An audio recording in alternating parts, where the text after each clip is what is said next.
What is going on, everybody? Happy Monday here on the Prop Queen Pod. I am the Prop Queen, Ariel Epstein, still clearly at my parents' house, and the lighting is clearly terrible. I should have done open the windows or something for some more light.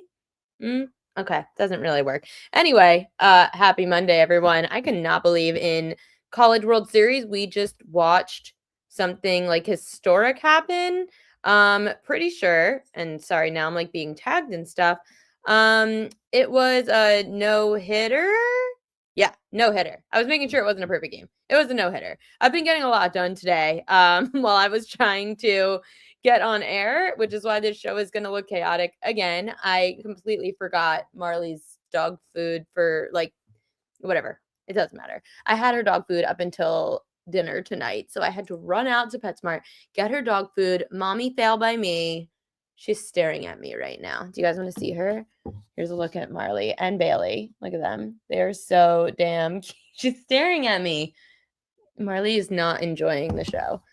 I'm still not home. Yeah, Jessica Brand said, first to throw a College World Series no-hitter with 19 Ks. That is crazy.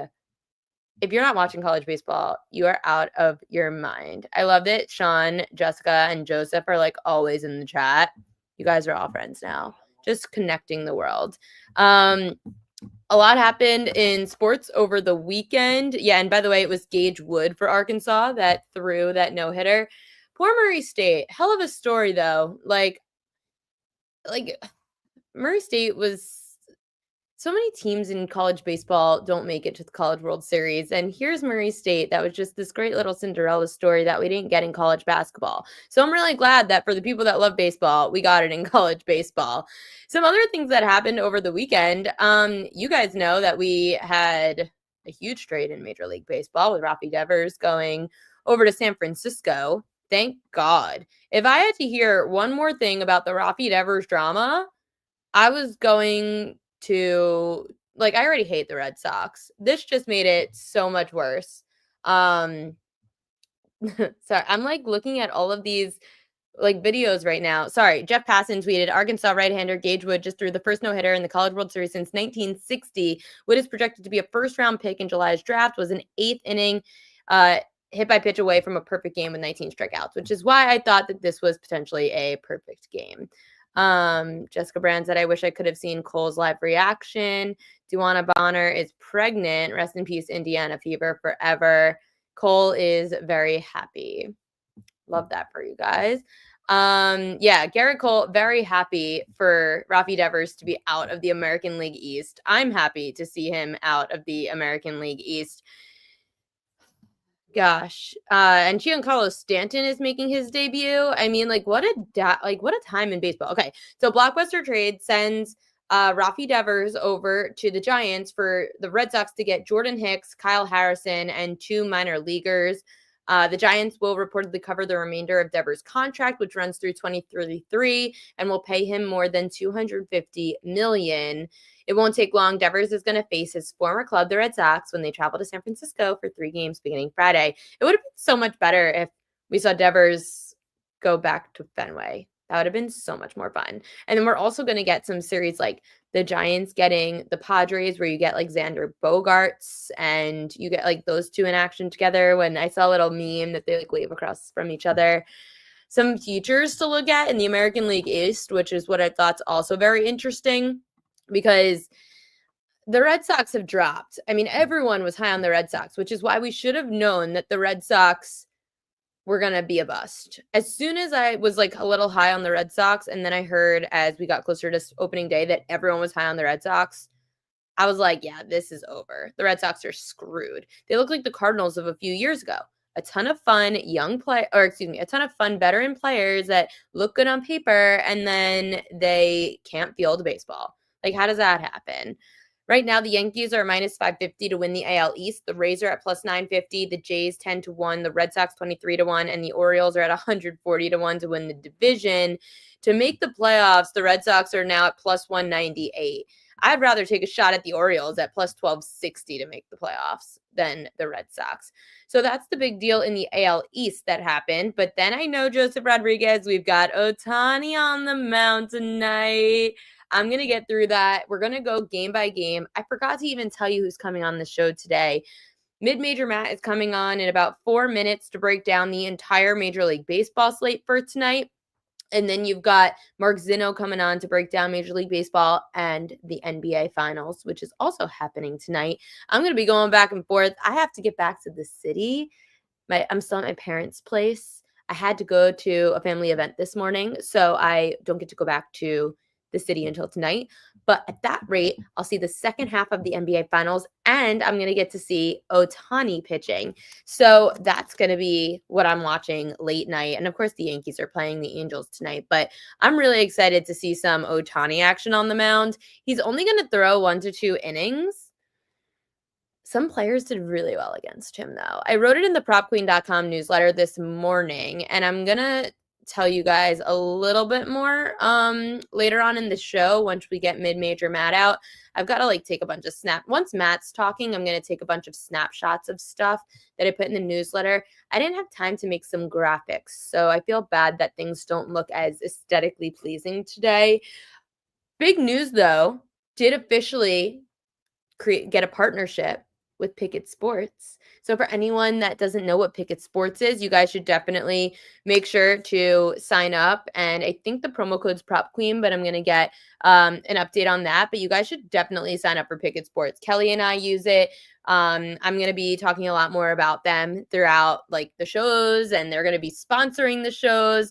And I'm really pumped about that because Pickett is a really good app. And this isn't me being a salesperson. I actually really do love using it. It is the first. I used to use other apps that you had to manually use, but you don't need to worry about update. You used to have to manually input your bets and say this is what I bet today and keep track of your own stuff on your own graphing. Now, Pickett, I just connect all my sports books to it and it automatically tells me how I'm doing. I think it's great. And I think it's really good for being transparent. What I like to do is I like to give you guys the long list on the newsletter. Hopefully you guys choose smarter bets than I do of my long list. And then you could see my best bets on the Pickett app or on this show. And you'll see what I chose. But you could go to Ariel Epstein, Prop Queen on Pickett. Follow me there if you have a Pickett account. It's Pikkit. It's free. Hey, Stephanie. Thanks for joining in from Twitch. My day is going great. I hope that the rest of you guys' days are going great too. We'll find out how great the days are after we cash some winners, hopefully with Major League Baseball, the NBA Finals. So super pumped to have Twitch people on here as well. But again, make sure to go look at Pickett because I also put a parlay on there. I only put $10 down. You guys know I hate parlays, but I know that a lot of people like parlays. So I gave a little $10 parlay for every NBA prop that I like tonight in Game 5 of the NBA Finals. And whatever, hopefully it cashes. You guys know I'm not a big parlay person, but what I am a big person with is strikeout props. And I love our MLB prop spreadsheet where we've got outs props, hits allowed, runs allowed, strikeouts to all these pitchers and hitters and lineups in Major League Baseball. And you guys know there's no one else who I like to talk about strikeout props with than my great friend who comes on the show all the time, except for the last few weeks because he was busy, but he's not busy anymore. Between 5 to 6 p.m. Eastern time, he is dedicated to all of you and getting some Major League Baseball winners in the props market. So let's bring on my good friend, Mid-Major Matt. What is up? What is up? Happy Monday to you. Happy Monday. I'm really excited to go through the entire MLB card with you. I know that you have a lot larger of a prop menu than I do because I just like strikeout props. There are a few batters that we could take a look at, but before we get to going through the card, are we excited about Ohtani pitching? No. I mean, it's nice, but it's only an inning and maybe slightly more than that. The only person in the world not excited for Ohtani pitching is Mid-Major Matt. Well, I'm just saying it's not going to be long. He's going to be in. He's going to be out. He's facing the Padres tonight. I mean, you've got people who are dissecting 4 batters to try and figure out whether or not the 1.5 is worth it tonight. Hey, there were players like Jake Cronenworth and Manny Machado that had great numbers against Ohtani, but it was just one outing. Yeah, that it wasn't even 2 years ago, right? It was a Yeah, couple of years ago. 2023. I mean, it's so tough to figure out how he's going to look. Part of me feels like he's going to come out and he's just going to throw pitches just to get his arm going a little bit. Like he's not going to be throwing a lot of off speed stuff. Maybe it's just straight fastballs. It's a lot of stuff. It's funny because when that number came out, the 1.5, I'm like, what are we missing here? Is he not going very long? And then of course, everybody starts saying, well, 1 inning, maybe 2 innings. I just feel like he's going to go out there just to throw pitches and not throw as much off speed stuff. I feel like it's going to be a lot of fastballs tonight.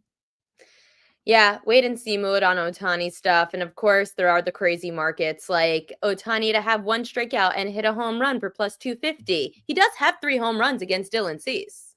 He has great numbers against Dylan Cease. So Yeah. I think that's not bad. And then what EP just mentioned, over half a walk. Like we remember there's been starts where Ohtani is all over the place. I could certainly see him having a walk tonight, and at plus 147. That's not bad. Yeah, that's not bad at all for the plus 147 price. But okay, let's start from the bottom and work our way to the top. And when I say bottom to top, I mean 6:40 to 10:30 p.m. Eastern time. Your Phillies are playing at 6:40 p.m. on the road at the stinky Miami Marlins. It's Mick Abel up against Sandy Alcantara. What are you thinking? So if I wasn't a Phillies fan, I probably would go under on Mick Abel's strikeouts tonight, 4.5. If you look, the Marlins are kind of like a sneaky under team so far this season. They've had 5 straight unders and 10 of their last 12 unders. And look, Taj Bradley only had 2. Rasmussen only had 3. Like there's some guys who have been some decent pitchers.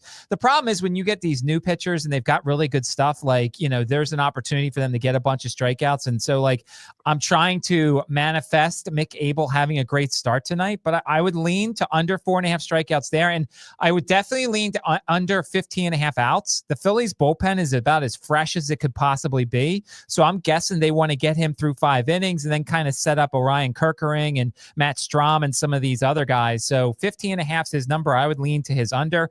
Alcantara is interesting. He's pitching better as of late, but he has some rough numbers against the Phillies. He got rocked in Philadelphia earlier this year. Castellanos has really good numbers against him so far. So I don't think I'll be looking at the outs over. I do have a season-long futures hit on him over 8.5 wins for the season. So I do hope he wins tonight, but I feel like he's going to be in for a rough outing. The Phillies offense is really hot right now. Sandy Alcantara has been one of the biggest meltdowns that we've seen in sports, going from the Cy Young to then getting hurt to not ever looking like himself. Is this a Miami Marlins organizational problem, or is this just a Sandy Alcantara problem that maybe we won't see him dealt at a trade deadline? No, I think he's getting traded. I just don't know if it's good, how much it's going to help. I mean, look, we've started to see I'm thinking Luis Severino and going to the Mets, that helped him a bit. Can someone else help Alcantara, or is he really just banged up from that Tommy John? I think he's just working his way back from Tommy John. I mean, if you look, he threw 6 shutout innings against the Pirates last time out. I mean, granted that's, an easier matchup for him, but he's had some easy matchups earlier this season. He didn't take advantage of it. He looked all right at home against Colorado, 2 runs, 4 hits in 6 innings. So maybe he's starting to turn around. The more he pitches, the better I think he's going to get. And that's why I think maybe a Yankees, a Red Sox trade for him. And it is such a Yankees thing to do, except they've been terrible at making pitchers better, if any. I just don't trust the Yankees to develop Alcantara back into the Cy Young winner that he was, but it is such a Yankees move to go take a shot on him and him implode. I think he's going to be better. I think he's going to pitch better tonight. He's got to keep the walks down. He has had only 2 walks the last 2 starts combined. So I think when he keeps the walks down and keeps the ball in the park, he's going to be a better pitcher. So we'll see. Interesting matchup tonight. The Phillies are hot offensively. Our edge has disappeared now. Alec Boehm has gone he's seeing a lot more pitches since I exposed it on Friday. So now I'm just not going to tell anybody about this sort of thing because I was doing so well over a 4-game stretch, and then now he's getting patient in the batter's box. Yeah, I think you called him out, and he, I think it was just a major jinx kind of thing. But let's move into Colorado at Washington, a game that only gamblers will probably be watching. It's Rockies lefty Carson Palmquist up against Washington's righty Jake Irvin. I was looking at Jake Irvin over 5.5 Ks because it was plus 105, which anything in plus money to an over against the Rockies has value. Now, what scares me is that Jake Irvin already faced the Rockies and had 9 strikeouts. And you know that I get very iffy about something that already happened, that I don't normally like to bet it again. But Jake Irvin at plus 105, over 5.5. He had 9 against Colorado, 7 against San Francisco, 1 against Atlanta, but that was on the road. Irvin's at home. Rockies averaged just over 6 strikeouts a game against righties, Matt. I mean, look at the last two. I mean, Irvin and Strider, or Holmes and Strider, the last 2 games had 28 strikeouts combined. It was pretty impressive what they were able to do. Jake Irvin's not like that, and it's funny because I think there actually, or at least this morning, there was some 4.5s. You could have swallowed a lot of juice, but gotten a 4.5 for Jake Irvin. I don't trust him. I just don't. The 9 in Coors is like 15 in other places because we know how hard it is to strike out people in Coors Field. But he's not a strikeout pitcher per se. And I get it, but we're now going to have to pay a tax on Colorado K-props because everybody knows how much they strike out. I was more looking at the other direction here. I think Carson Palmquist is a guy that they really just want to get through 5 innings. And even so, they still want to get him through 4 innings. And you look at his last 3 starts. He held the Giants to 2 runs and 4 hits in 4 innings. He held the Cubs to 2 runs, 3 hits in 5 innings in Wrigley. So I took a small piece on under 2.5 earned runs allowed by Palmquist at plus money. It is now under 3.5 earned runs allowed in a lot of places. The juice is heavy on the under. Jessica Brand also likes the Nats team total under. Well, I mean, think about it. Their offense has been terrible lately. Their manager called out the offense without actually doing it. He said, well, it's not the coach's fault. So then who does that mean? Oh, well, it's the player's fault. So they've been struggling. They're bringing another young player up. Brady House is getting the call. I think he's their 3rd best prospect in the organization. The other thing I was looking at is the over on strikeouts, and just wish it wasn't so juicy. It's minus 150 on DraftKings, which is a little that too went juicy. up. It was minus 140 before. 8 in New York against the Mets, 4 in Wrigley. Like, he's better outside of Coors. We know the Nats have struggled terribly against left-handers this season. A lot of the left-handers they've struggled against lately have been legit. So I wanted to play over 3.5 strikeouts, but the juice was just a little bit too much for so much uncertainty. Yeah, I can't get to it with a minus 150. I saw minus 140 earlier, but again, it's like Washington's like your Phillies, just very hit or miss right now when it comes to the Nats against lefty starters. So holding off on the juice. Yankees, Angels at Yankee Stadium. Yanks heavy favorites with Clark Schmidt on the mound. Matt, this is one that I saw Clark Schmidt against the Angels his last time out in LA. He only had 4 strikeouts against this very strikeout-prone lineup, but he had 8 in Coors against the Rockies in 4 2/3 innings. So Schmidt has the stuff to hit a lot of strikeouts. His number at 6.5 is pretty high, plus 116, but I just find it to be very telling when you have a 6.5 K prop after just only 4 strikeouts against the Angels. This is an Angels team that averages just under 6 strikeouts a game. They are more prone to strikeouts. Clark Schmidt at home could be a good value play at plus 116. It could be. I have not had a good feel on Clark Schmidt, so I've kind of stayed away a little bit. When you look at this Angels team, they had a stretch of like 9 straight unders. It actually started with Clark Schmidt's 4. They had 9 straight unders against right-handed starting pitchers, and then since then they had 14 against Kirby, 4 against Mitch Spence, 10 against Charlie Morton, and 4 against Sugano. So they're starting to strike out a little bit more. I would lean in that sort of direction. With regards to Jose Soriano, like, I don't know. I'm not a Soriano guy. I don't think he's great, but my 2 times I've played anything involving the Yankees, I've lost. I thought Bello was going to, go under his number against your Yankees. And then, Aaron Judge struck out 3 times against him. So like, how good of a hitter can he be if he strikes out 3 times against Brian Bello? But like, this should be one of those breakout performances for the Yankees, home after a rough series in Boston, a rough road trip overall. I would think the offense shows up, maybe an over on his earned runs allowed, or maybe an over on his first 5 team total. Yeah, I could see it. All right. I don't trust the Angels really, but I could. Clark Schmidt is the one I would play, the K prop, but we'll see. I don't know how much I love it and can rely on him, like you said. So this one, though, we agree on. Both of us. I love when this happens, Matt, because we've got the Orioles and the Rays. O's righty, Zach Eflin, under 4.5 Ks. We both like it. I'll let you have the floor on this one, and I'll add to it as to why we both like it. I mean, The books are not pricing Rays K props right. I mean, I was happy. I was ecstatic. I got a 5.5 on Canning yesterday, and Canning had 2. I'm mad at myself because I wanted to play the under 6.5 on Saturday with Tyler McGill. He had 5. To get a 5.5 with Clay Holmes on Friday, I hit that under. This is a team that I think we both have done so well with. We're 2-1 together combined in Rays K props. It's a team that makes a lot of contact, and I know that Eflin lately has had a little bit more strikeouts, but it's in Tampa Bay. We know those games can go all over the place. We know there's a chance of rain tonight, which can always interrupt a game in Tampa Bay. But I trust this Rays contact against a guy like Eflin, who for the majority of the season when he first got started wasn't striking anybody out. Yeah, and when he went up against Toronto, Eflin only had 2 strikeouts in 6 innings. Against Washington, had 4 strikeouts in 5 1/3. Righties, 18 overs, 31 unders against Tampa. 4 of the last 6 went under 4.5 strikeouts against the Rays. Zach Eflin on the road, under 4.5 for Matt and I is our favorite play, combined of the day. Is that the only thing that you like in this one? So usually I'm an over guy on Pepio's outs because, as you noticed, before he went 5 2/3 against the Red Sox last time out, he had 6 2/3, 7 6 6 6, 4.1, and then 3 more 6s. But I am very concerned about Pepio after 108 pitches. The Rays like to take care of their starting pitchers. The last time he threw 102 against the Red Sox, and then the next start he threw 96. But 108, it was a tough 108. So I wonder if they cut him off a little bit early. So usually I am an outs over person on Pepio, but the 108 pitches last time out scared me. I think he's been pretty good, but I'm just not going to play the trend with him. Plus, there hasn't been too many right-handed starting pitchers who have had 6 innings or more against the Orioles lately. So the Orioles lineup's starting to hit a little bit more as of late.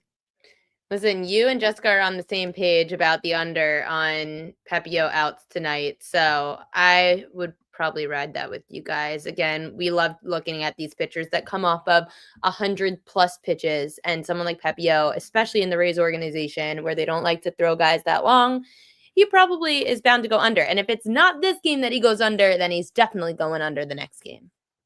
Yeah. I mean, we look at Rasmussen. They never let Rasmussen go very deep in games. He usually comes out after 80 pitches, and they do that with a lot of these guys. Now, remember, every once in a while, Tampa Bay has this rotation through the order where they basically cut everybody off. I don't think that's coming yet. That's going to be more towards August. But just remember, the Rays are one of these teams that are very pitch count conscious. Yeah, they definitely are. Rays slight favorites there. I saw -122 earlier today. Late slate, 9:40 p.m. Eastern time. The Seattle Mariners are heavy favorites over the Boston Red Sox. You've got Logan Gilbert at home up against Red Sox starter Lucas Giolito. I'm pretty shocked that Gilbert's this heavy of a favorite. What do you see in Red Sox Mariners? So Gilbert's had 3 rehab starts. The longest one, I believe, was 5 innings. And usually when you look at Gilbert, you're looking at outs overs because he's, he goes deep in the games. I just don't think it's going to happen tonight. I think that, pitching to minor leaguers and getting through rehab assignments is different than pitching to major leaguers. My one thing is, what's the Red Sox clubhouse like right now after they traded Devers away? It could be better because, they could be happy, but they could also be sad that their best hitter is gone. And if the team doesn't do anything to fill that hole, then they could be very sad that their ownership is cheap. On the other side, I took under 5.5 strikeouts for Giolito. I'm going to probably regret that because the Mariners are going to probably go back to their ways from last year. But Giolito doesn't go over this number often. If you look at this recent stretch that the Mariners are on, Bybee had 3. Your guy Gavin Williams had 1. Brandon Pfaadt had 4. Kyle Hendricks had 2. There's some solid pitchers who have gone under this number. And we know that Giolito, when he gets in trouble, doesn't last long in games. So I took a shot here. Now I'm staring at DraftKings and it's already 4.5. So I was very lucky to get a 5.5. I would not take under 4.5, but I'm going to go under against the Mariners and hope that the new Mariners that make contact show up tonight. Yeah, the Mariners have been really frustrating because they started the year so differently than the way that they've been recently. But we'll see how Seattle does, and things could be a little different at home. The Red Sox, too, have been a tough team to get a handle on because, especially against righties, Matt, I feel like the Red Sox, I've been trying to bet overs, and I tend to lose them. I mean, we've done pretty well. I'm 4-1 in Red Sox K props. You're 3-1. We're 1-0 when we agree. And I think that's an important part of our spreadsheet is that when you see us make certain selections, you'll see that we are good with some teams and we see them really well. So by record, we've seen the Red Sox really well. It's just there's so much uncertainty with a Gilbert coming off the IL. He's a professional. He's probably done it before, but how long's he going to go? And what's this Red Sox clubhouse like as they get ready for this game tonight? 10:05 p.m. Houston Astros taking on the Athletics. It was supposed to be Lance McCullers, but now he's on the 15-day IL, so it's going to be Ryan Gusto. I saw that it was Mitch Spence, but I'm seeing TBD on the board, Matt. What do you see? So with Gusto, I'm a little bit worried because he wasn't supposed to pitch tonight. He's a very young pitcher. He's only, he pitched a little bit or he did not pitch last year, but he is a very young pitcher.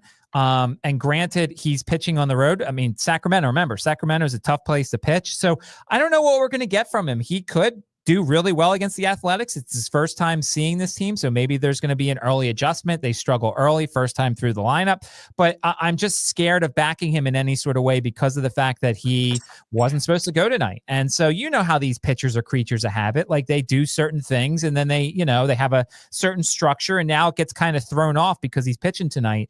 I have also seen Mitch Spence. And, he's made 2 starts. He had 4 strikeouts in Anaheim. He had 4 strikeouts against the Twins, which is a lot more than 4. Technically, he saw Houston a couple times as a reliever. So that's really interesting.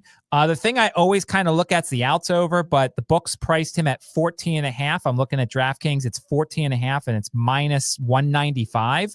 So obviously you're not taking that, but a lot of times we're looking at outs overs, especially with right-handers against the Astros, which, by the way, Ariel, they've only seen 7 lefties all year so far in 71-ish games. That's pretty crazy to only see 7 left-handers all year.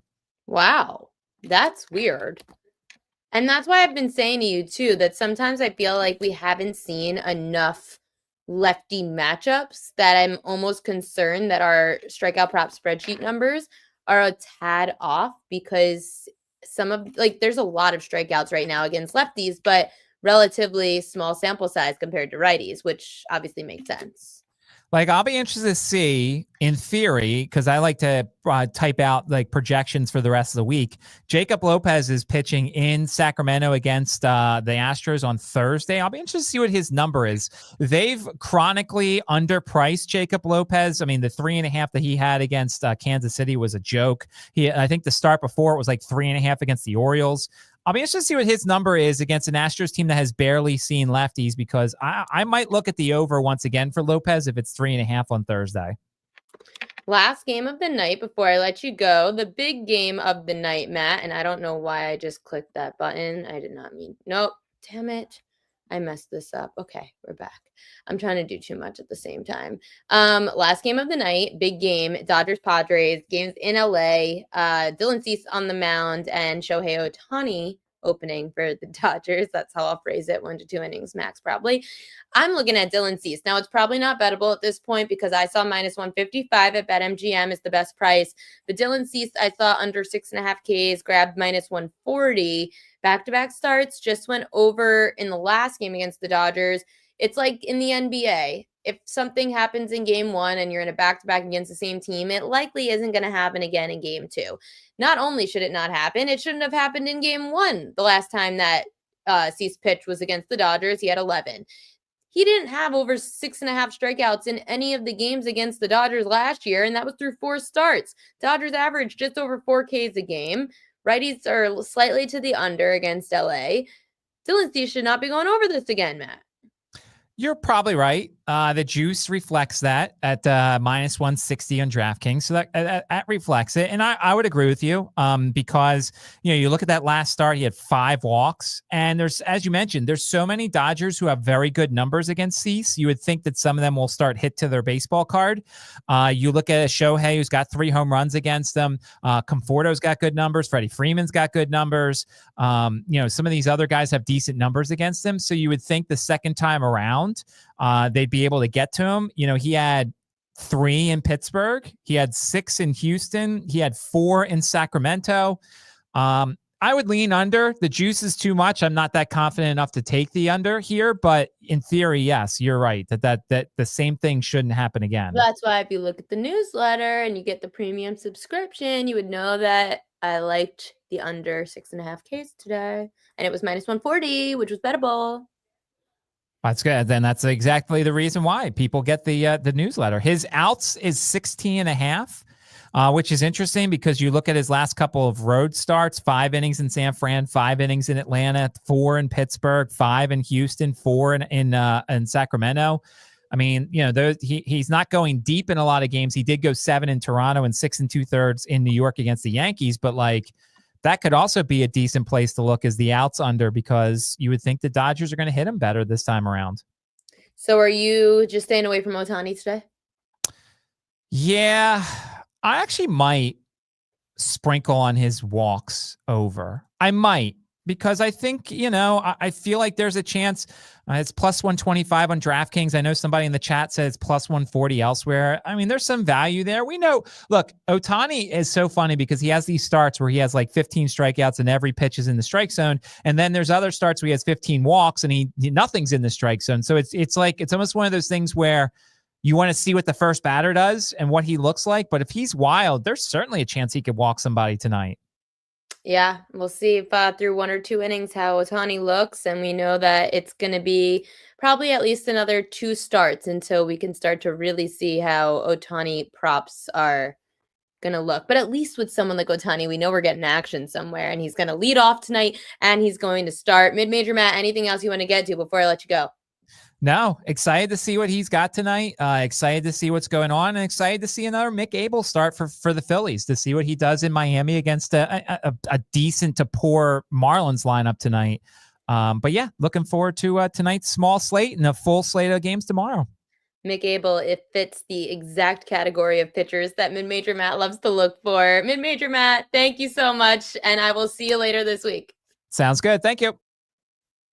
Our next guest, he comes on the show all the time. You know who he is, and he's going to come on and probably have some kind of hot take about something. I don't know what he's going to be angry about today, but I'm going to try to find out what he could be angry about. I'm also really glad because you guys missed before the show. I almost probably got a concussion, probably a little whiplash, but I'm going to bring on Mark Zinno. I feel a little bit like out of it right now. I have this chair that doesn't have a back, and I'm at my parents' house, and I was on the phone before this show just trying to get a lot of things done, and I fell backwards on this chair. It looks like, I'll show you. It's like this little like stool thing. And somehow I fell backwards on it. And I think I have a concussion. So you can take over the show for me today.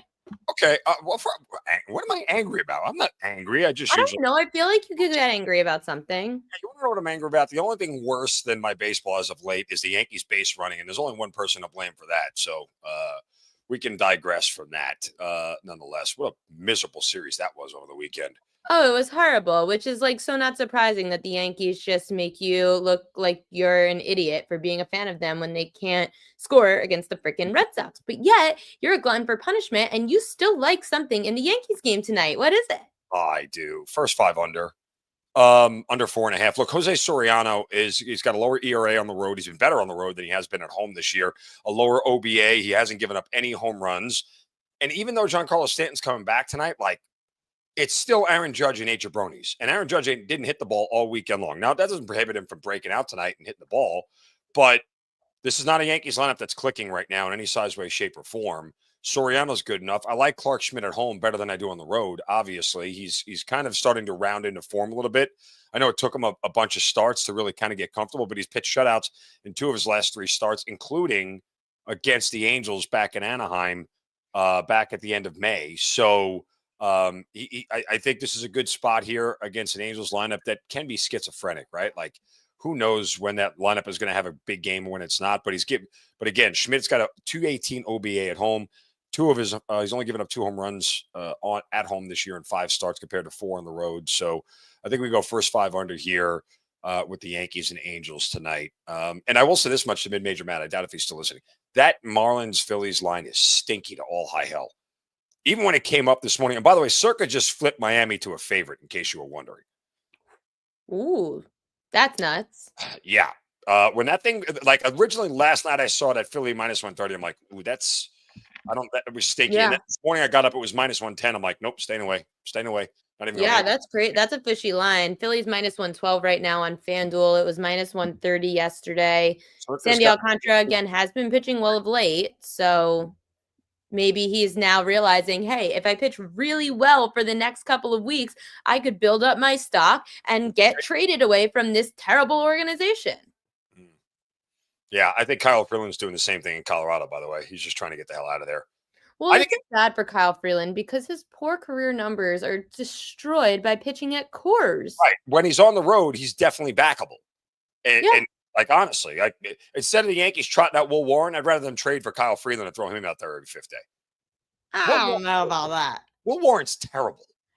I could see the Yankees going for Sandy Alcantara. Okay, that's fine. But I'm just saying, like, as a back end of the rotation guy, if the price is too high, like there are other arms out there than trotting Will Warren out there every fifth day. I can't. They're ready though. They have they've got Rodon and they've got Fried. So I don't know if they'd go for a lefty like Freeland. That's true. Yeah, they don't need a third lefty, but I mean, it is Yankee Stadium you're pitching in, and so you'd rather make the lineup turn around to righties and lefties. So if that's worth anything, but one pitcher that we know is coming back is Shohei Ohtani, and yet he's also going to be, of course, in the lineup leading off. And you like something in this Dodgers-Padres game. What is it? Dodgers team total over. But basically, I mean, look, I'm not, Ohtani's only to pitch an inning or two tonight. Right? Yeah.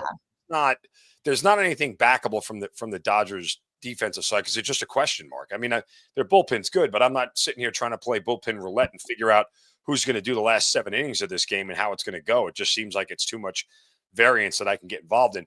What I do know is Dylan Cease is got an ERA that's nearly double on the road than it is at home. And that's enough here. And he's struggled against the Dodgers over the last 2 seasons to keep the ball in the ballpark against them. So his ERA on the road, 5.65. His ERA at home is a 3 even, 3 flat. And this is a Dodgers team that averages over 6 runs a game at home.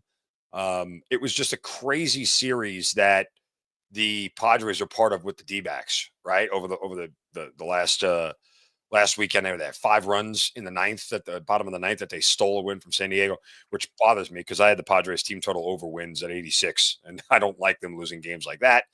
But nonetheless, it's okay. Good for you for backing the Padres when I didn't. Good for you. That means you're going to win, and I am going to be miserable. Listen, their value overall, the Padres' value is down this year, given how much the Dodgers had to go up. Right, like it's one of those things. No, the Padres have always had value to me for 3 years, and they suck every time that I back them. So I'm done. Well, I just backed them on their win total at 86. So as long as they get to 87, no, I'm proud of you. And the fact that they had such a hot start is good for that. If they can get to like 44 by the break, like somewhere in that range. I love the Padres. Every year I love the freaking Padres, except I don't like them today. But that's I don't like them either. So I think Los Angeles scores here tonight. Again, this is a team that just hits the hell out of the ball. Unless Cease has his A game tonight, with what the Padres had to deal with over the weekend, as far as getting into their bullpen to stay in games and win games and try to not blow a 5-run lead. It's been a little bit taxed over the last couple of days. So I feel like once we get into the bullpen, we may have an advantage late with the Dodgers, despite the fact that we might not get that 9th at bat. But give me Dodgers over 4.5. Okay. Back in Ohtani too on the mound. Give him he won't get a win, but give him a little confidence on the mound. Okay, we haven't spoken about the NBA, and I feel bad because people probably are dying to hear about Game 5 of the NBA Finals. We are tied at 2 apiece, going to OKC. Thunder laying 9.5 again at home. What you got for the NBA Finals Game 5? Oklahoma City first half -5.5. I locked this in on what's today, Monday. I locked it in on Sunday morning. It's up. There are books out there already at 6.5 on the first half number. If you're going to back Oklahoma City at this point, do it in the first half. Just save yourself the agita, the headache of dealing with the full game.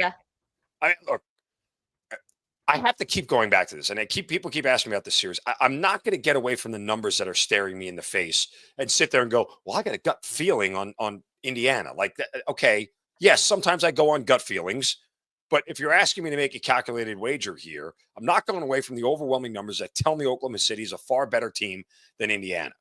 And if they play, Oklahoma City hasn't even played their best game yet in this series.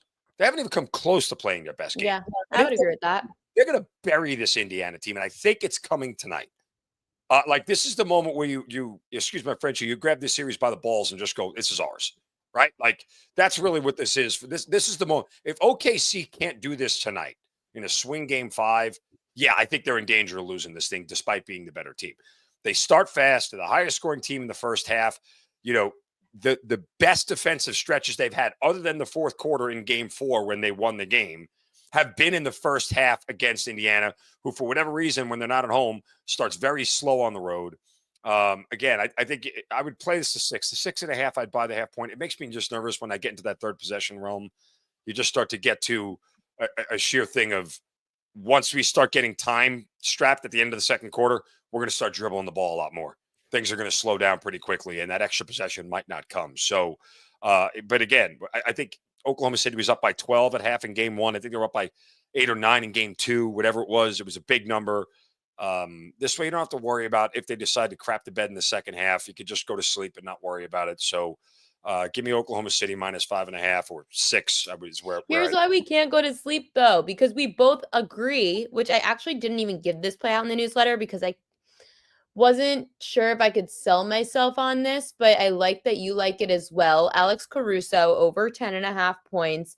I went a different direction, which I'm going to get to when you sign off. I went a different direction on a bench player, but for Alex Caruso, I don't mind this play at over 10.5. Why'd you like it? Well, look, okay, if you look at the 2 wins, okay, he had 20 points in each, right? Game 1, which should have been a win, he had 11, so he cleared this number. So if we're assuming games 1, 2, and 4 were the wins, and game 3 was the flat-out loss, the splits are kind of dynamic here. In 3 of the 4 games, again, he got over this number. He's hitting 50% from 3 in this series. He's made at least 4 free throws in those 3 games that I just mentioned about. He's taken at least 8 attempts in those 3 games that I just mentioned. Oklahoma City, if they're going to win this game, they need him off the bench. They need his scoring. They need his output. They are trusting Caruso on the floor because he's played at least 27 minutes in all 4 games. So the opportunities are there for him to go over this number. I hate to say this out loud, but with relative ease, the opportunities are there for him to go over this number, right? He didn't go over it in game 3 because the game script got away from Oklahoma City and everything was turned upside down. And obviously we back, as you see, Joseph just says, you back the role players at home. Right? They're a bigger part. They're more comfortable at home. They're a bigger part of this thing. His shooting has been on point.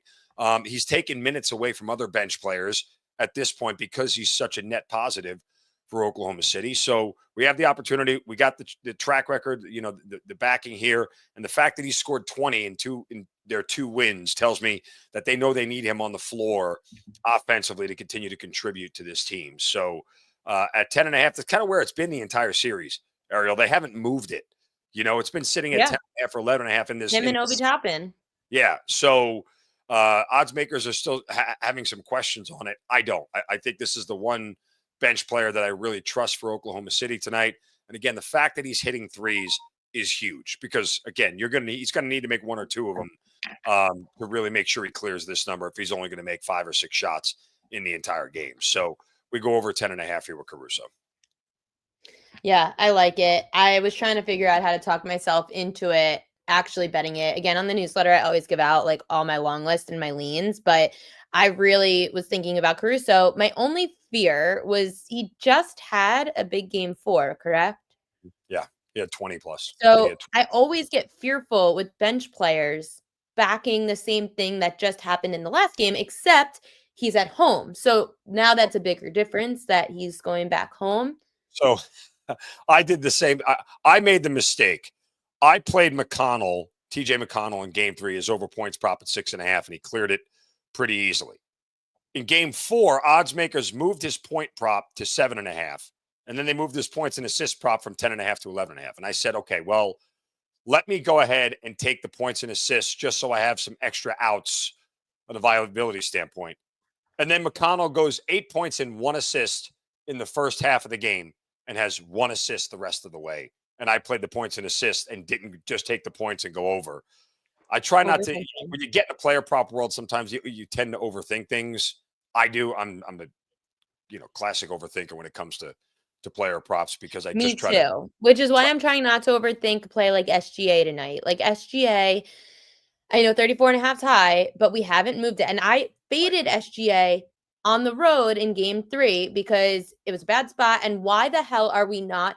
I know he's MVP. I know he's amazing. But why the hell are we keeping a player the same prop on the road as he is at home? That is wrong. And it was deemed wrong in game 3 because you should at least be down from 34 and a half to 33 and a half in a road game. Now that he's back at 34 and a half at a home game, I'm like, this is a great number because now you're giving me that same stupid number on the road. So I'll take it at home, 34 and a half, because you look at Donovan Mitchell, you look at Jalen Brunson in game 5s, the Pacers on the road, their defense gets worse. So yeah, like there are certain numbers out there, like they didn't adjust SGA correctly. And I think that they now adjusted Tyrese Halliburton correctly because he's down to like 16 and a half of a points prop, which now is way too low to bet an under on. Well, what's interesting too is, look, if you believe in the correlation of all these things, right? Like the Oklahoma City team total came down. Their first half numbers down to 57 and a half. It was 59 in their last home game, 59 and a half, which that landed on 59. I still have a conniption over that. And when they had 52 points with 4:48 left and only scored 7 points the rest of the way in the first half. One of the worst bad beats I've had in a while. But again, all these numbers are coming down for Oklahoma City at home, which is strange. And the correlation, look, if they're going to get over their team total and they're probably going to cover the 9.5 of the game, SGA's got to be at 35 or above. Like there's a world where it doesn't happen, but all the correlation tells you all this stuff is the same. That SGA goes off, he puts the team on his back, he scores near 40, which he can easily do at home. They get to 120 and they win this thing 120-105, and we go over the total, right? Like that's kind of just the numbers game that you have to, that at least I play when I put game scripts together and correlate all this stuff to try to figure out where the holes are in a handicap. And I think your logic is sound that the line is not adjusted properly for him being at home. So I would tend to agree. It is a big number, but there's also, yes, again, there's a world where he lands on 33 and they still produce all those same things. They go over team total, they go over first half, they cover the 9. I just think it's a small. For Mark's case, maybe if SGA has 33 points, which would suck for me, but maybe Alex Caruso got that extra bucket. Right. But I'm just, like I'm saying, I appreciate the good thoughts, but it's just like, you have to acknowledge that world exists. And all this stuff happens, but I just think when you talk about the size of the window you need for all those things to happen and SGA not go over, we're asking a lot of what ifs to come through, and I don't know that they necessarily all do. So Joseph Rodriguez brought up an interesting point about Siakam. I did look at Siakam PRA. I felt his points was a little too high for my liking. What did you think of Siakam? Jessica thought the same. Under 30 and a half PRA for Siakam is what she was looking at. Like, I felt like Siakam's, now granted, his rebounds 6.5 over heavily juiced because he's gone over this in 3 of 4. So it's still a little sketchy that this number is still 6.5, but the points just felt too high. If you believe Oklahoma City is going to dominate this game and win it easily, right? Like if they're going to play their best game, if they're going to play something resembling Oklahoma City in its best form, right? Then yes, because one, they're not missing shots, so the rebounds aren't available, right? They're making a lot more shots. They're going to be shooting. Wait, hold on. I have a guess. Is that Marley? Say hi, Marley. Hi. She misses me. She says this is too long of a show. Too long. So I don't know if this means that the dogs prevail, but I don't. No, don't bite me. She's not an underdog, so she's just a cute dog. She's not an underdog. She's my favorite. But again, like if Oklahoma City is playing something resembling to what their numbers are, they're shooting above 45%. So that means rebounds aren't available because they're making more shots than they're missing, right? Or than they have, at least in this series. And if their defense is on point, Siakam's not scoring. So again, this is more correlation to all the fact that, I'm trying to not get blindsided by what I think about how the game script is going to go. If Oklahoma City is missing shots and losing early and they're trailing at half, it's a really tight window to fit in to go, okay, then they're coming roaring back in the second half, and Indiana has a 16-point third quarter and a 23-point fourth quarter, and they blow out their doors in the second half and end up coming back. Like, I don't think that is a realistic game script that nets all those things to go over. for the entire game. So yeah, I agree. I would go Siakam under here. I think the one thing you can look at again, the guy that I'm curious about is Benedict Mathurin, because as a role player, his numbers are going to be depressed on the road, but he's a guy I think that Indiana needs to score, and could be a forgotten about guy when it comes to, putting numbers up. So I don't know. It's going to be interesting to see how this thing plays out, but Oklahoma City should start fast. And yeah, I mean, listen, everyone in the chat's liking the Pacers because they're too nervous to lay 9.5 with the Thunder. I totally get not wanting to lay 9.5 with a team that choked in game 1 the way they did. I get it. But here's the thing. If OKC covers a 9.5-point spread tonight, is this thing over? Yes. Look, I keep saying this. Would it shock you? Would you even be mildly surprised if Oklahoma City came out and dominated the next 2 games? The answer is no, because they're a far better team than Indiana. You look at First Peru Vegas is arguing with you. He says they're not. They are. Tell me a metric. Forget this playoff series. Give me a metric this year where Indiana is markedly better than Oklahoma City. I'll sit here and wait off screen until you can find it, because it doesn't exist. I told you we'd get you angry today. Not a question of getting angry. That statement is not factually correct. Like, again, what we're talking about here, Ariel, and what you and I know is that I have to take the larger sample size of 82 games and the previous playoff games. Mark is spelled with a C. Only Mark is spelled with a K. Only people spelled with a C never mind. I'm not going. Not the right way to spell it. Okay, M-A-R-K. Okay, man, balls. All right. So anyway, because now you did get me upset. That got me upset. Now I'm angry. I'm upset. Mark with a C. I never said the Knicks are winning at all. Okay, that's nothing I've ever said. Beyond that, there you go. Yeah, that's it. Now you're enjoying this too much at this point in time. I knew I'd piss you off somehow today. But the point is, again, there is nothing. Thank you, Sean. That was well done. The point is that there's not a metric where there's not a stat where I can look at and go, Indiana has the clear advantage here. This is where OKC is weak and Indiana is strong, and this is what they can rely on. There you go. Thank you, Mark. See, he knows. He gets it. Kokolutsi. Attaboy. So I just, that's not it. And so when I look at this series, I get that there are some things that have happened. And let me put this in this perspective too. Like, I don't think people understand game 1. And I've said this repeatedly. Game 1, Ariel, was the 100th game of the season, including playoffs for the Oklahoma City Thunder. 100 games. They shot less than 40%. In the previous 99, do you know how many times they shot less than 40% from the field? How many? 4. So Indiana got something that happens less than 5% of the time with Oklahoma City to happen. And oh, by the way, it only happened one other time at home. So they got something in the smallest percentile to happen for them to steal that game. If they don't crap the bed and win that game, we are not even having this conversation about Indiana being anywhere in the same stratosphere. Like, the statistical anomaly that happened in game 1 has to be acknowledged, and I'm not going to let it go, which tells me that OKC is the markedly better team here on paper. Does it always work out that way on the court? No, we all know that. But I can't, if you buy the Pacers jersey, Sean, I'll wear it for a week. I'll wear it on the morning wager. Okay. No, I'll buy. Okay. If the Pacers, not if the Pacers cover. Oh, if the Pacers win the NBA finals, Yes. I will buy Mark a Pacers jersey of the group's choosing. So the chat is electric right now. I'm going to choose, the chat gets to decide which jersey, I guess maybe the MVP of the Pacers. I will buy a Pacers jersey for Mark, and he will come on the show and wear it for a week. I'll wear it for a week on the morning wager, on Wager Talk as well. Okay. On the morning wager, he will wear it for a week, and he will come on the show at least once to bring it on a Monday or whatever day is after the NBA finals. Markedly better team here. The Oklahoma City Thunder is winning this series. Okay.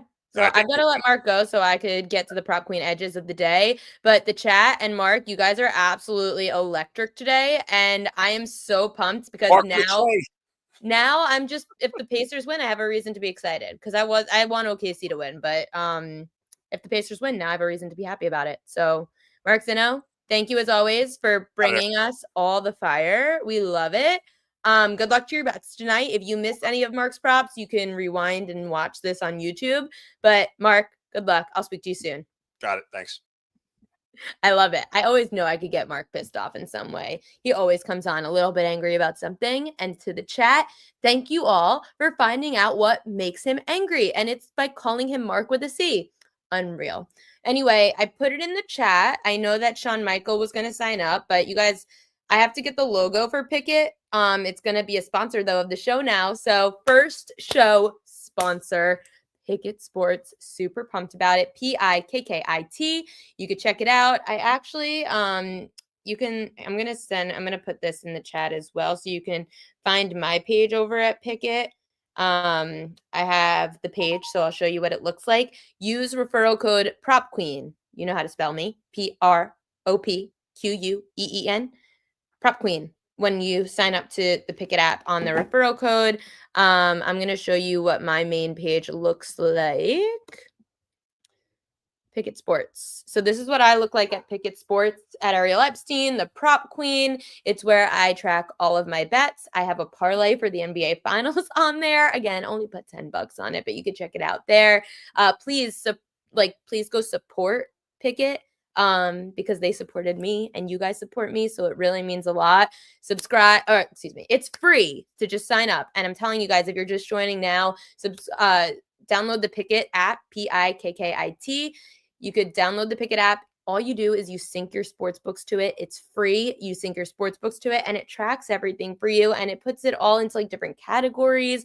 And I'm not like this promo girl. Like I actually really do use Pickett. Like I've been using it for the last couple of years. It's definitely worth it. And you'll see like what I actually bet. So when people think that I don't bet, go to Pickett and you'll see that I bet. Use promo code PrepQueen. Anyway, here are like leans of the day. These aren't leans actually. Shohei Ohtani is back on the mound tonight, and it's only going to be 1 to 2 innings that he's throwing. But his strikeout prop was 1.5, juice to the under. Walks prop as a half. You could get it at plus 137 for a better price. Ohtani to record a strikeout and hit a home runs plus 250, or 2 strikeouts and a home runs 5-1. Ohtani. Oh, Marley's back. Okay, should we give out picks with Marley? Ouch. Okay, Marley, come on. I'm on the show. You have to be a good girl though. Come here. No, she's teething. This isn't good. Okay. Marley, stop biting me. I have to get her a toy. I think she's hungry. Marley, this is why she goes in the crate when we're at home. Okay, you lost privileges. Sorry, I tried. You're better off without me. Look at you sitting right there. She's so cute. Right, Marley? Look at the camera. Okay, anyway, Shohei Ohtani. He's a dog. That was weird. Ohtani has good numbers, though, against Dylan Cease. So against Dylan Cease, Ohtani is hitting .318 with a double and 3 home runs with 8 ribbies, 2 walks, and 6 strikeouts. Padres against Ohtani actually have pretty good numbers. So he had 1 outing, so it's like small sample size. But in that 1 outing back in 2023, he got rocked Ohtani, 5 earned runs, 7 hits in 5 innings, 2 homers by Jake Cronenworth and Xander Bogaerts. Manny Machado went 3 for 3 in that game with an RBI and 2 runs scored. Marley's eating my shoe. Marley, I'll travel with you. This isn't good. Marley, no, look at this. She's eating my shoe. Okay, we're going to do this from the floor now. This is real because Marley, this is why she goes in the crate. Drop it. Thank you. We're going to get the toy. My mom is working. So usually my mom would be dealing with Marley while we do this. So we're just going to go real quick and we're going to go through all this stuff. So anyway, Manny Machado and Jake Cronenworth and Xander Bogaerts had good numbers, but Fernando Tatis Jr. did not have good numbers. 0 for 5 with 2 Ks against Ohtani. Again, we're only going to get like 2 innings out of Ohtani, so we don't need to. I really hope that no other show sponsors are looking at this show right now because this is completely unprofessional and not like me. But here's Marley teething at 4 months old, and I'm going to try to not get her to bite my finger. Some overs to look at tonight Freddie Freeman has great numbers against Dylan Cease. Double was an extra base hit. Kike Hernandez, Michael Conforto, Shohei Ohtani all have really good numbers against Dylan Cease. For the Phillies, JT Realmuto, Trey Turner, Alec Boehm, they all have really good numbers against Sandy Alcantara. So you could look at those players for some batters to watch. Unders, Mookie Betts does not have good numbers against Dylan Cease, 3 for 13. Max Muncy, 1 for 11. Teoscar Hernandez, as Marley is taking a drink of water. Teoscar Hernandez, 176 with 8 Ks against Dylan Cease. Will Smith, 1 for 11 with 6 Ks against Cease. Seth Brown, no hits in his... Oh, well, it doesn't matter. Lance McCullers isn't playing anymore. He's on the IL. Donovan Solano, 1 for 11 against Lucas Giolito. And Martin Maldonado, 3 for 19 with a double and a home run against Ohtani. Marley does not really drink water. And all of a sudden on this show, she's drinking a lot of water. She hates water. Look at this. Hates water. And she's drinking a lot of water right now. There's Marley. Okay. Back to me. Marley, are you done? Gosh, we're going over. Nope, that's the NBA. I still have, I didn't. Okay, strikeout props I talked about with Mid-Major Matt. So if you missed it, definitely go back on the Prop Queen Sports YouTube page and watch back. Mid-Major Matt and I go through every single MLB game tonight. I think Marley's leaving. Okay, Marley's leaving. So I'm going to go back to where the light is shining so I'm not in the dark. Thanks, guys, for dealing with this. This is why Marley goes in the crate. Okay. Anyway, Major League Baseball. I do have 4 different strikeout prop leans of the day. I talked about them with Mid-Major Matt, so check that out. I know Ben says that he likes Stanton home run and Yankees money line. I'm not going to be backing Stanton on his first game back, but that's besides the point. NBA props. Marley, no! Marley, oh no, she's back with the sneaker. Marley, back on the floor. Okay, back on the floor with Marley. Look at this. She's eating my sneaker. No, no sneaker. Gosh, Marley, no, drop it. I have to give out, Marley, I have to give out bets for the NBA tonight. This is not very professional. She's not helping me. Marley will not lay at my feet. She will not. She's a puppy. She's 4 months old. She doesn't want to. We've got to get to the NBA. Obi Toppin under 10.5 points tonight. Another fade situation for Toppin. I wrote this on in the newsletter. He had 17 points in the last game, and I actually gave this out as my favorite bet today for Pickett Sports. Obi Toppin is inconsistent, and he is not... Here, I'm going to hold her. No, Marley. Ow. Okay.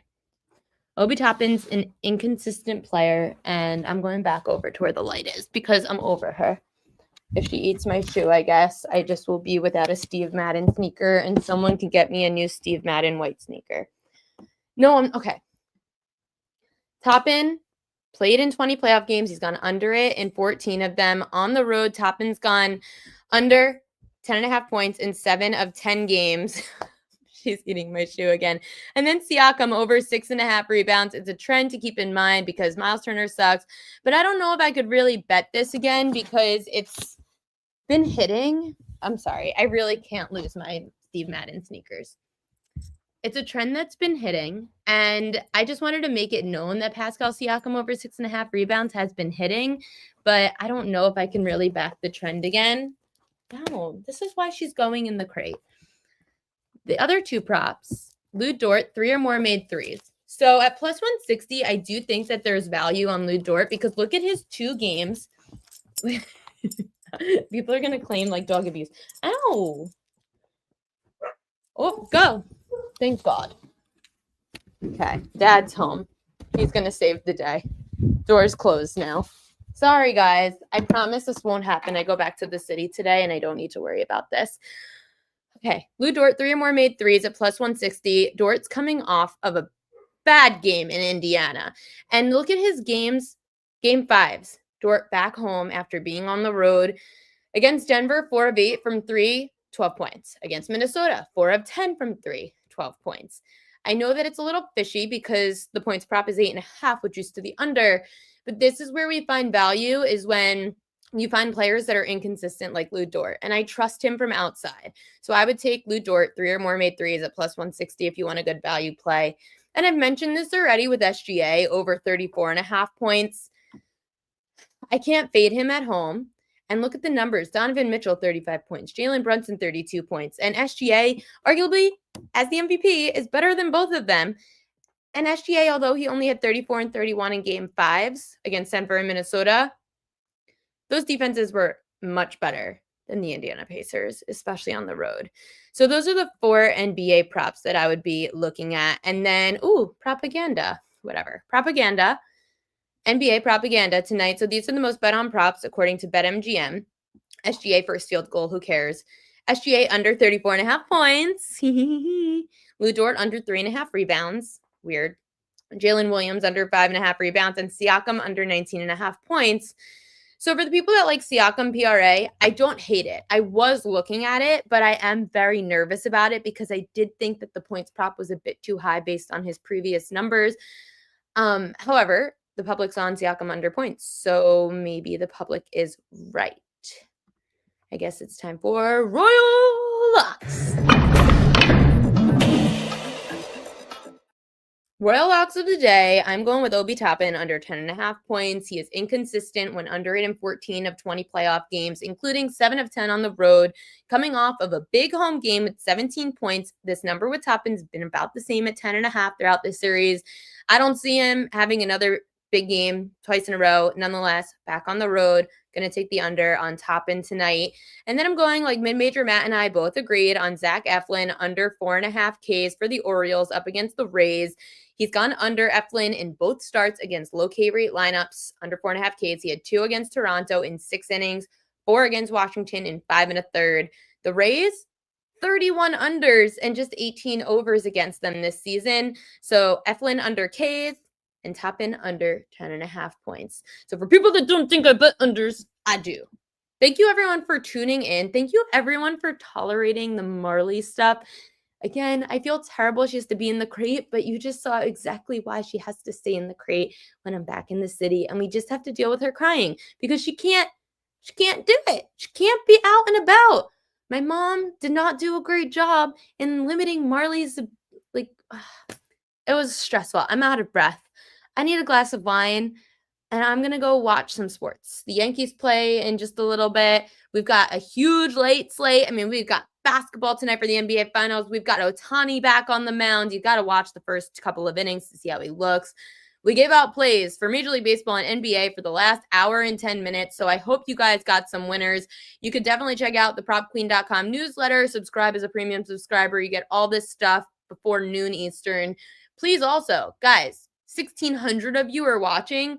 Go to Picket Sports. I'm really, I feel so grateful that they are the first to really sponsor the show, but I'm also really excited because you guys always talk about how important transparency is, and I really do try to be transparent with all of you guys, but the easiest way to be transparent is through the Picket Sports app. It's free. Just use promo code PropQueen, sign up today, and you guys are going to be able to track your bets better, and you're going to be able to do it without manually having to do it. Like literally just attach your sports books to it and it automatically does it for you. And it even breaks it all down. Like I would show you on the computer, but it breaks it all down based on not only your history, it gives you week by week. It'll also tell you, like, if you view your bets, it'll tell you just like how your parlays are doing, how you do in each individual sport, how you do on each individual team. And the funniest is every year it breaks down like who killed you the most and who you bet on them and was most profitable with.